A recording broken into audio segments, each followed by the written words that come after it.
আগামীর বাংলাদেশ যদি আমরা ইনসাফের বাংলাদেশ করতে চাই, আগামীর বাংলাদেশকে যদি আমরা মাদক মুক্ত করতে চাই, আগামীর বাংলাদেশকে যদি আমরা দুর্নীতি মুক্ত করতে চাই, আগামীর বাংলাদেশকে যদি আমরা যৌতুক মুক্ত করতে চাই, আগামীর বাংলাদেশকে যদি আমরা জুলুম মুক্ত করতে চাই, সব তন্ত্র মন্ত্র ভুলে গিয়ে ঐক্যবদ্ধ হয়ে সব ইসলামী দলগুলো এক কাতারে এসে কোরআন নিয়ে সংসদে ঢুকে যাওয়া লাগবে। আগামীর বাংলাদেশ হয়ে যাবে ইসলামের বাংলাদেশ।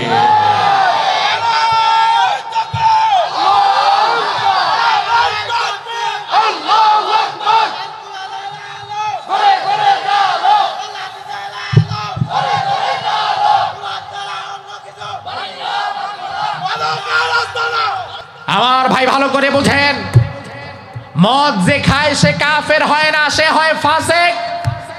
আর আল্লাহ তাআলা যে বিষয় হারাম করেছেন ওখানে কলম ধরে যে বৈধতা দেয় সে হয়ে যায় কাফের। আমার দেশের স্বরাষ্ট্র মন্ত্রণালয় সহকারে বিভিন্ন মন্ত্রণালয়ে এমন কিছু মানুষকে আমরা বিগত দিনে দায়িত্ব দিয়েছিলাম যারা সেখানে বসে বসে আল্লাহর বিধানের বিরুদ্ধে কলম ধরে ধরে এগুলাকে জবাই করে দিয়েছে। এজন্য আগামীতে আমাদেরকে প্রতিজ্ঞাবদ্ধ হতে হবে, এমন সৎ যোগ্য আমানতদার ইমানদার কিছু মানুষকে আমরা সংসদে পাঠাতে চাই যারা সংসদে যাওয়ার পরে মদ জুয়া সুদকে আইন করে নিষিদ্ধ করে দেবে।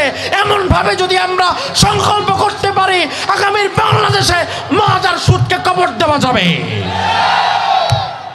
কিতাবুল হুদুদ সহিহ মুসলিমের হাদিস, বিশ্বনবীর সময়ে কোরআন হাদিস আসার পরেও যখন কেউ মদ পান করত আল্লাহর হাবিব তাকে 40টা বেত্রাঘাত করতেন। জোরে কোন কয়টা? জোরে কোন। ওয়াজালাদা আবু বকর 40। আবার বিশ্বনবীর পরে আবু বকর যখন ক্ষমতায় তখনও কেউ যদি মদ খাইতো আবু বকর মারতো 40টা। কয়টা? ওয়াজালাদা ওমর 80। আবু বকরের পরে ওমর যখন ক্ষমতায়, ওমর কি নরম না গরম?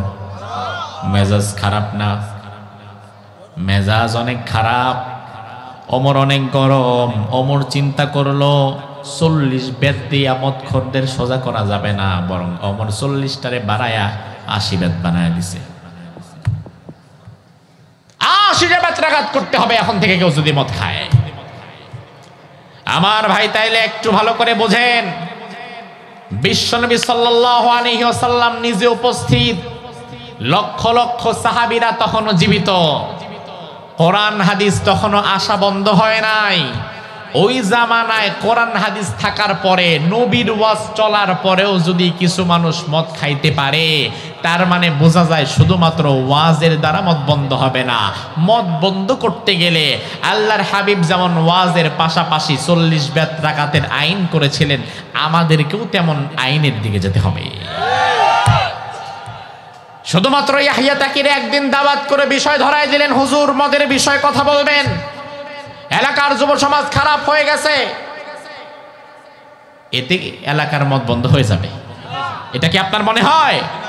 তার কারণ কি? তার কারণ এই মুহূর্তে আমার সামনে যারা আছে আমি বিশ্বাস করি তারা মদখোর না, আর এই মুহূর্তে যারা মদখোর তারা মাহফিলে আসেও নাই। তারা হয়তো ডানে বামে কোনো সিপায় সাপায় তাদের নিজেদের কাজ করছে। তো আমার ওয়াজ তো আপনাদের পর্যন্ত থেমে গেল, ওই মদখোরদের কাজ পর্যন্ত আমার ওয়াজ তো পৌঁছালো না। এজন্য কুমিল্লার মানুষ, দেবিদ্বারের ভাইয়েরা, শুধুমাত্র বছরে একদিন ওয়াজ করে মসজিদে আর মাদ্রাসায় মদের কুফর বর্ণনা করে সমাজ থেকে মদ বন্ধ করা যাবে না। যদি মদ বন্ধ করতে হয় বিশ্বনবীর মতো বেত্রাঘাতের আইন করো, ওমর ফারুকের মতো 84 বেত মারার আইন করো। আগামীকাল সকাল বেলায় দেবিদ্বারে ধরে ধরে যারা মদের ডিলার, ইয়াবার ডিলার, গাজার ডিলার তাদেরকে ধরে ধরে জনসম্মুখে 80টা বেত মেরে দাও। আগামীকাল থেকে দেবিদ্বার এবং কুমিল্লার মদ বন্ধ হয়ে যাবে।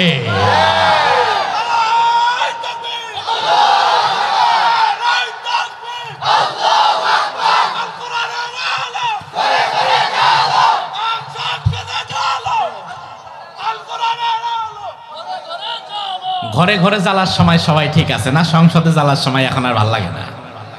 কারণ আপনিও ভালো করে জানেন সংসদে যদি কোরআনে আলো জ্বালায় দেওয়া হয় তাইলে আপনার চান্দাবাজি আর ধান্দাবাজিও বন্ধ হয়ে যাবে। আমার ভাই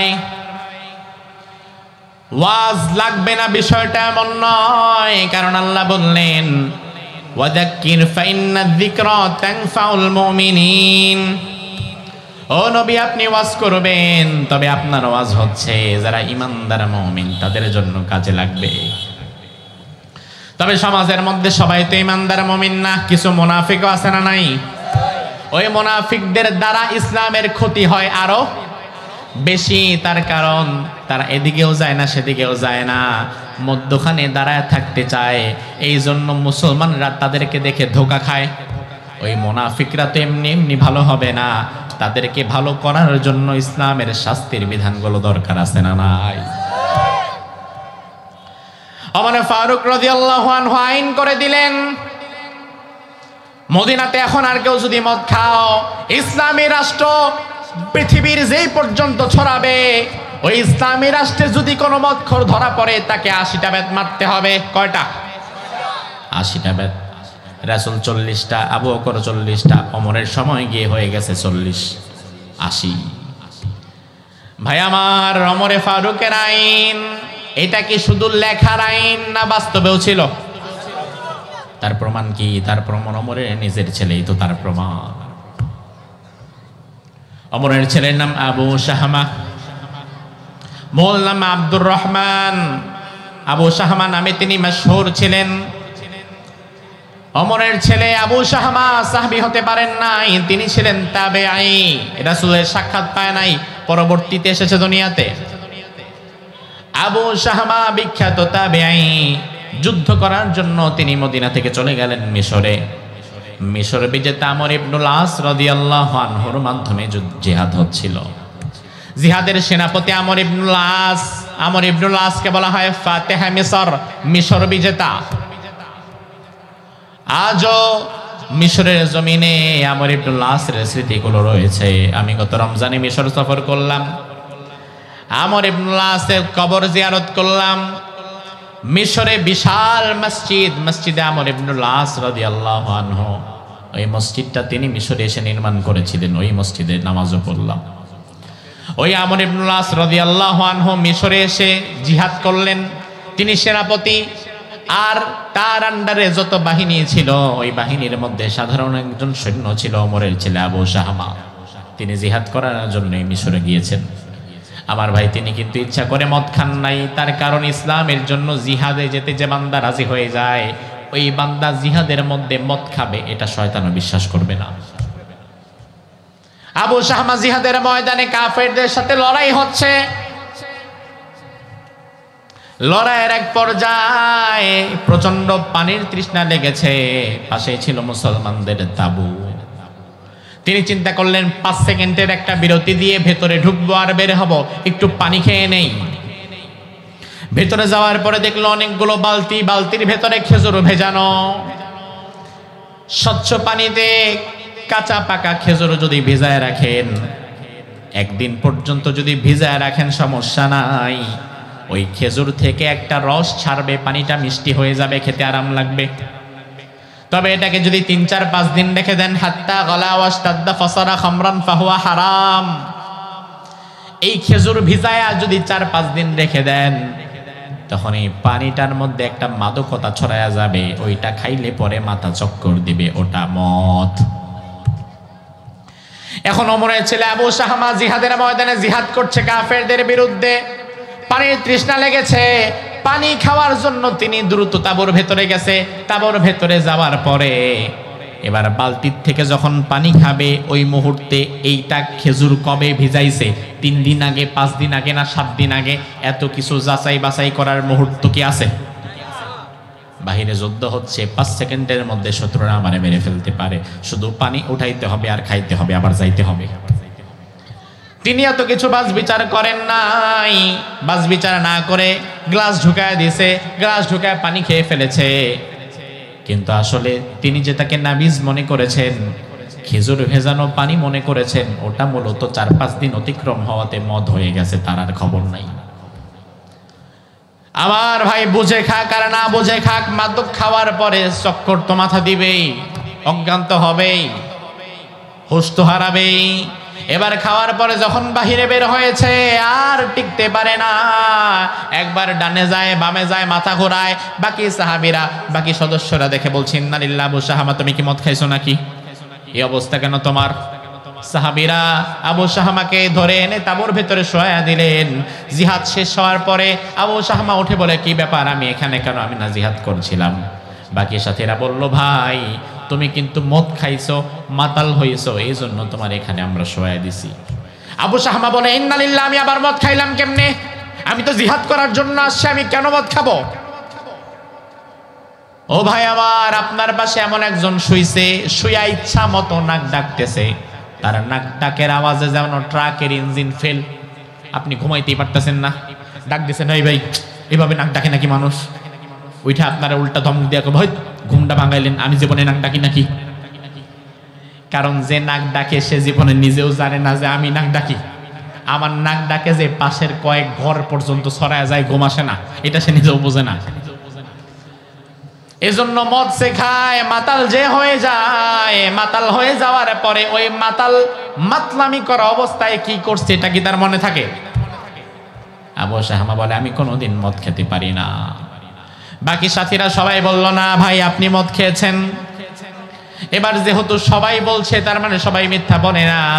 আবু শাহামা দৌড়ায়া আমর ইবনুল আসের কাছে চলে গিয়েছে, গিয়ে বলে ও আমার চাচা আমর ইবনুল আস রাদিয়াল্লাহু আনহু, আমার বাবা ওমর আইন করেছে কেউ যদি মদ খায় তারে 80 বেত দেওয়া লাগবে। আমি আমার বাবা ওমরের আইনের প্রতি শ্রদ্ধাশীল, আপনি দেরি করবেন না, 80টা বেত আমার পিঠের উপরে আপনি চালায়া দেন। ওমরের ছেলে মানে প্রেসিডেন্টের ছেলে, প্রেসিডেন্টের ছেলে তৎকালীন একজন গভর্নর প্রশাসকের কাছে বলছে আমারে বিচার করে দেন। কারণ ছেলে ভালো করেই জানে বিচার এখান থেকে নিয়ে যদি বাড়ি ফিরে যায় তাইলে মাইর আরো বাড়বে। আমর ইবনুল আস রাদিয়াল্লাহু আনহু বললেন ঠিক আছে সমস্যা নাই, তোমার বাবা সম্মানিত মানুষ ওমর, তার সম্মানের বিষয়টা লক্ষ্য করে খোলা মাঠের মধ্যে আমি তোমারে মারলাম না, তোমার শাস্তিটা হবে রাজ দরবারে দরজা বন্ধ করে আমি নিজে তোমার শাস্তি দেব। হাতের মধ্যে চাবুক নিয়ে ওমরের ছেলে আবু শাহামার পিঠের উপরে আমর ইবনুল আস গুনে গুনে বেত মারলেন 80টা। জোরে কোন কয়টা? 80টা চাবুকের বাড়ি। 80 চাবুকের বাড়ি খেয়ে অবস্থা খারাপ হয়ে গেছে। এর কিছুদিন পরে তিনি মদিনায় ফিরে গেলেন। আর তার ছেলে মদ খাইছে, ওমরের ছেলে যে মদ খাইছে এই খবর তো আর চাপা থাকে না, কারণ যত বড় মানুষ তার অপরাধ ছড়ায় তত বেশি। ওমরের ছেলে মদ খাইছে এই খবর এক কান দুকান হতে হতে ওমরের কাছে চলে গিয়েছে। ওমরে ফারুক রাদিয়াল্লাহু আনহুর কাছে এই খবর চলে যাওয়ার পরে ওমরে ফারুক হাতের মধ্যে চাবুক নিয়ে দাঁড়িয়ে আছে। চাবুক নিয়ে তিনি দাঁড়িয়ে আছেন, ছেলে আজকে আসলেই তার পিঠের চামড়া তুলে ফেলবো।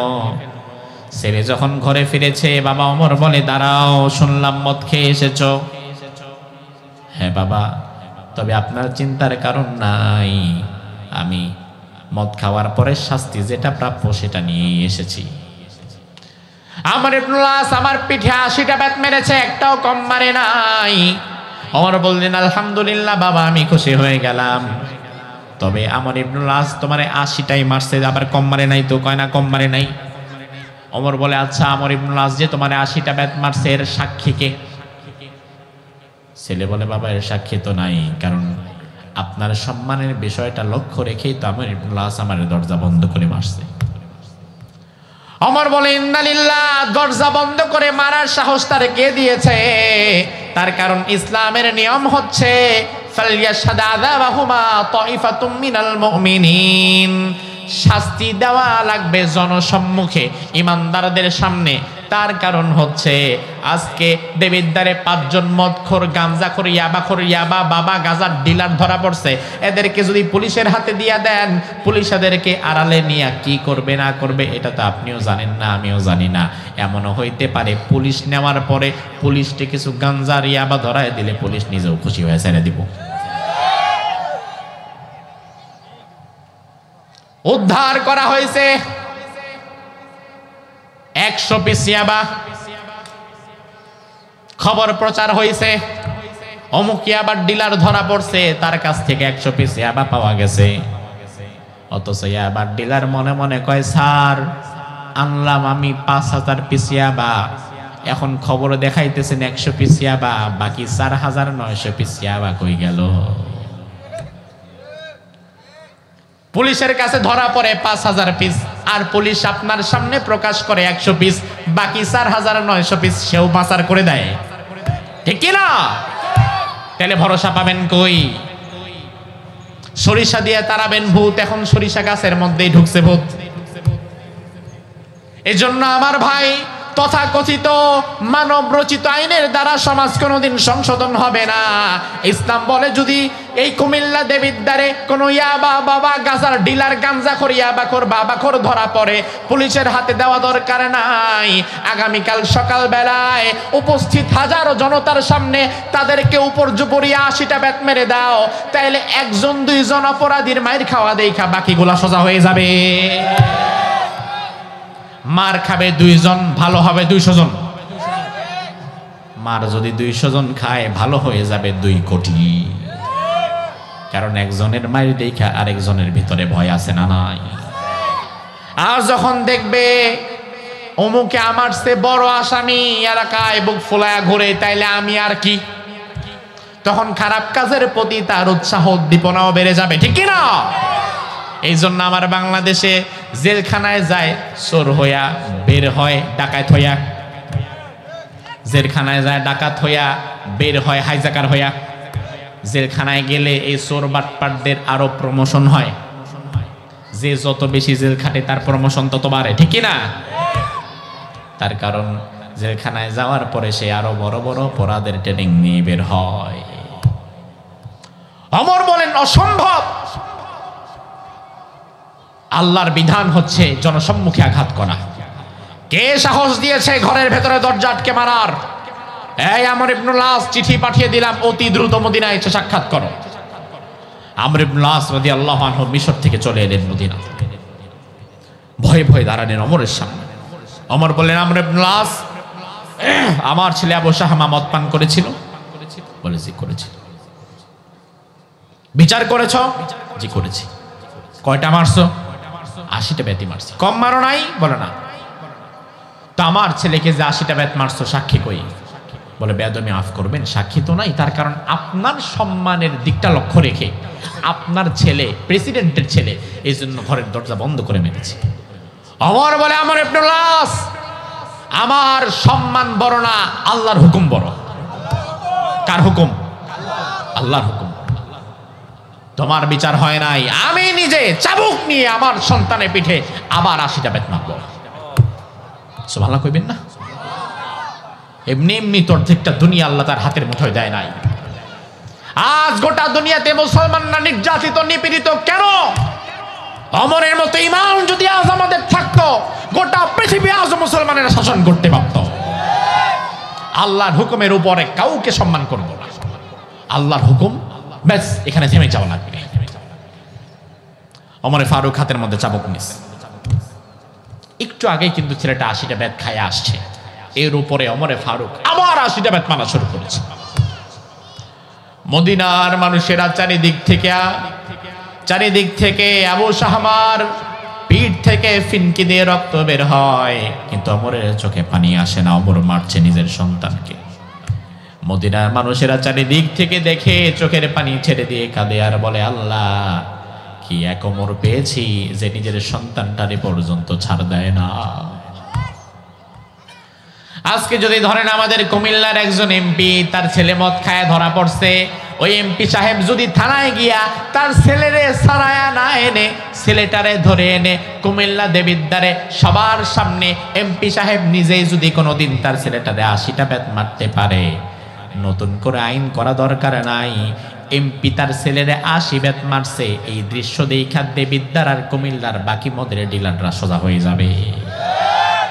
তারা মনে করবে, এমপি যদি নিজের পোলারে মারতে পারে, বেটা তুই কে?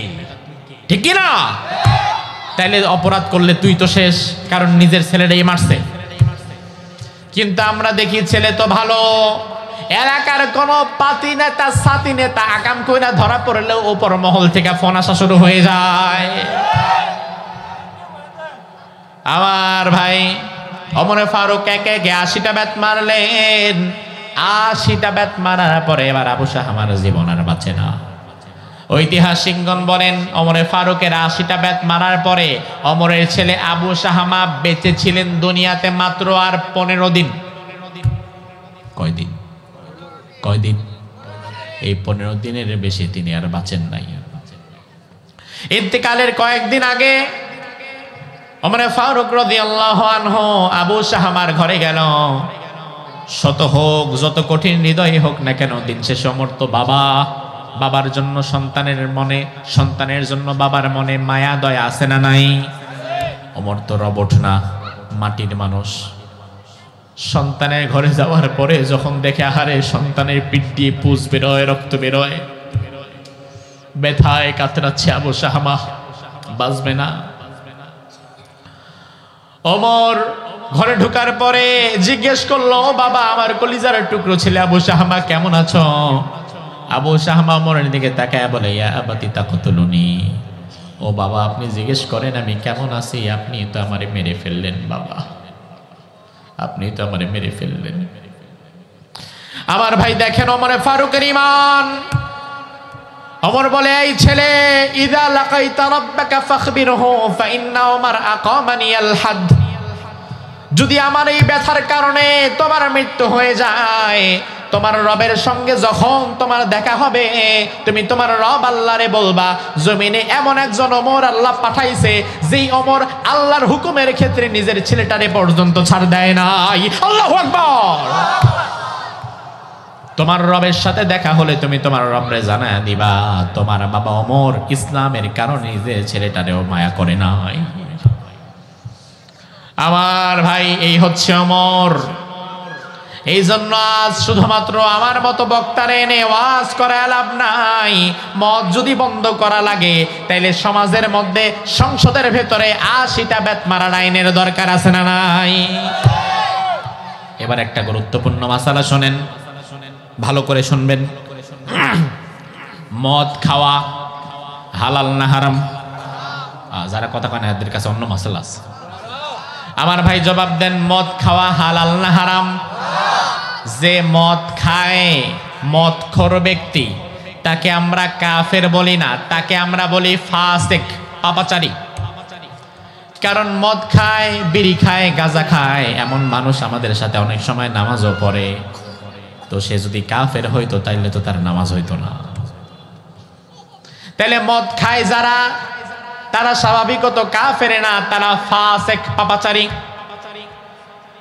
কিন্তু ভাই আমার, এই মদের অনুমোদন যারা দেয়, মদের লাইসেন্স যারা দেয়, তারা কিন্তু ফাসিক না, তারা হয়ে যায় কাফের। এটা একটা ইম্পর্টেন্ট মাসালা। এটাকে বলা হয় ইস্তিহলালুল হারাম, আল্লাহর কোন হারামকে হালাল করা।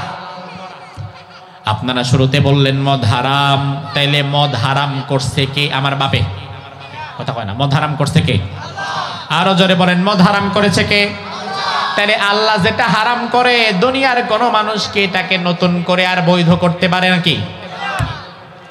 কিন্তু আমার দেশে গ্রামে গঞ্জে আনাচে কানাচে মদ বিক্রি করা অবৈধ। প্রশাসন যদি খবর পায় তাইলে ধরে নিয়ে যায়। কিন্তু ঢাকা শহর সহকারে কুমিল্লা শহরের 5 স্টার হোটেলগুলোর ভেতরে কি মদ আছে না নাই? তাহলে ওখানে যে মদ আছে এটা কি প্রশাসন জানে না? ঢাকা এয়ারপোর্টে আপনি যাবেন, ইন্টারন্যাশনাল লাউঞ্জ, সেখানে যাওয়ার পরে দেখবেন কিছু দোকান ফ্রি ডিউটি ফ্রি।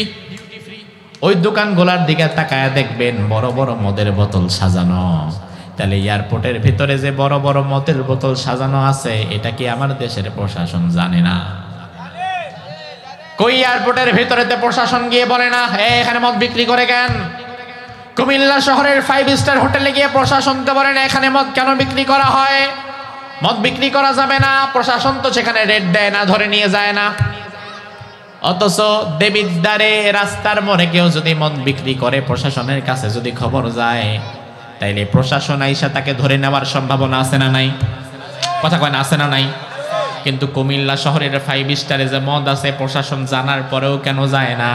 কারণ ওই 5 স্টারের মালিক স্বরাষ্ট্র মন্ত্রণালয় থেকে লাইসেন্স নিয়ে আসছে যে আমি মদ খামো, বিক্রি করবো, যা খুশি তাই করবো, আপনি যেন আমারে কিছু না করেন অনুমতি দিয়ে দিবেন। এই জন্য বাংলাদেশের স্বরাষ্ট্র মন্ত্রণালয়ের দায়িত্বে যারা বসে তারা অনুমোদন দিয়ে দিছে এই হোটেল রেস্টুরেন্টগুলোতে মদ বিক্রি করা যাবে, তাতে কোনো আপত্তি নাই। অর্থাৎ আল্লাহ তাআলা যেটাকে হারাম করলেন ওটা আমার দেশের স্বরাষ্ট্র মন্ত্রণালয় ক্ষেত্র বিশেষ হালাল করে দিছে। এয়ারপোর্টের ভেতরে হালাল, 5 স্টারে যাবেন হালাল, শেরাটনে যাবেন হালাল, ওয়েস্টিনে যাবেন হালাল, লা মেরিডিয়ানে যাবেন হালাল। হারাম শুধুমাত্র আপনার চায়ের দোকান আর পাড়ার মুড়ির দোকানে, ওখানে হারাম। আর 5 স্টারে আবার হালাল, কারণ স্বরাষ্ট্র মন্ত্রণালয়ের ওপর মহল থেকে অনুমতি দেওয়া হয়েছে। আমার ভাই ভালো করে বুঝেন, মদ যে খায় সে কাফের হয় না, সে হয় ফাসিক। আর আল্লাহ তাআলা যে বিষয় হারাম করেছেন ওখানে কলম ধরে যে বৈধতা দেয় সে হয়ে যায় কাফের। আমার দেশের স্বরাষ্ট্র মন্ত্রণালয় সহকারে বিভিন্ন মন্ত্রণালয়ে এমন কিছু মানুষকে আমরা বিগত দিনে দায়িত্ব দিয়েছিলাম যারা সেখানে বসে বসে আল্লাহর বিধানের বিরুদ্ধে কলম ধরে ধরে এগুলাকে জবাই করে দিয়েছে।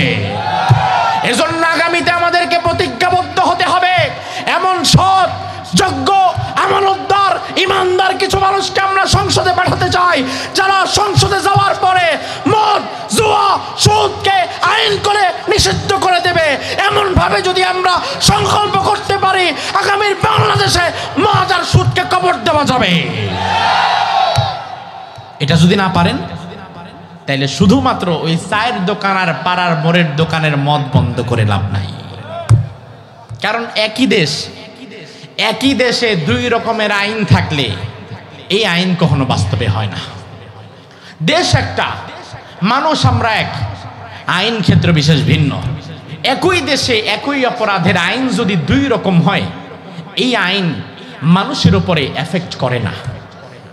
তার কারণ হচ্ছে গরিব মানুষ সে অপরাধ করলে তারে আপনি জেনে নেবেন, পিটাবেন। সে মদ খেলে তাকে আপনি ধরবেন, মামলা দিবেন। আর এমপির ছেলে, মন্ত্রীর ছেলে, উচ্চ পদস্থ কোনো মানুষের ছেলে সে মদ খায়া 5 স্টার হোটেল থেকে যখন বের হবে আপনি আবার তাকে স্যালুট দিবেন। এভাবে করে একই দেশে একই অপরাধের আইন যদি 2 জায়গায় 2 রকম হয় ওই অপরাধ কি কোনোদিন বন্ধ হবে? আপনার কি মনে হয় বন্ধ হবে? এজন্য আমার দেশের আইন হয়ে গেছে এখন মাকড়সার জালের মতো। মাকড়সার জাল দেখবেন ঘরের পাশে একটা, মাঝে মাঝে পরিষ্কার করতে যাওয়ার সময় লক্ষ্য করে দেখবেন এই মাকড়সার জালে ছোট ছোট 2, 4, 5টা পিঁপড়া আটকায় গেছে, আছে না নাই? পিঁপড়া আটকায়া ময়রা ঠ্যাঙ্গায় ভূত হয়ে গেছে। হয়তো কখনো কখনো মশাও আটকে যায়, আবার কখনো কখনো মাছি যদি দুর্বল থাকে মাছিও আটকায়। তাইলে পিঁপড়া আটকায়, মশা আটকায়, কখনো হয়তো বা মাছি আটকায়, কিন্তু মাকড়সার জালে কোনোদিন টিকটিকি আটকায় গেছে এমন পাইছেন না? বরং টিকটিকি যখন দৌড় দেয় তখন আর জালের অস্তিত্বই থাকে না, জাল টাল ছিঁড়া নিয়ে বের হয়ে যায়। এজন্য আমার দেশের বিচার ব্যবস্থা, আমার দেশের আইন সেই মাকড়সার জালের মতো হয়ে গেছে, যেই মাকড়সার জালে শুধুমাত্র পিঁপড়া, মশা, মাছি আটকায়, টিকটিকি আটকায় না।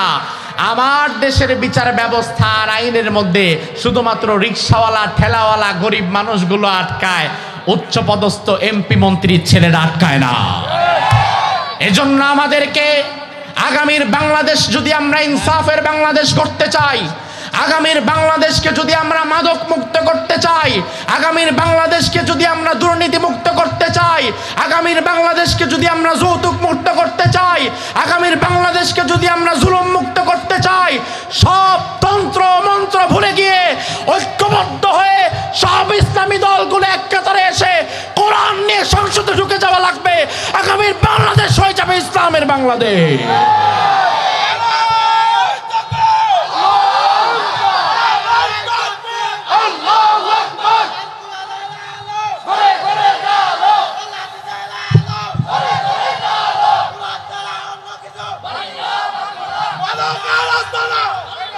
আল্লাহ সুবহানাহু ওয়া তাআলা আমাদেরকে সেজন্য কবুল করুক, আমরা বলি আমিন।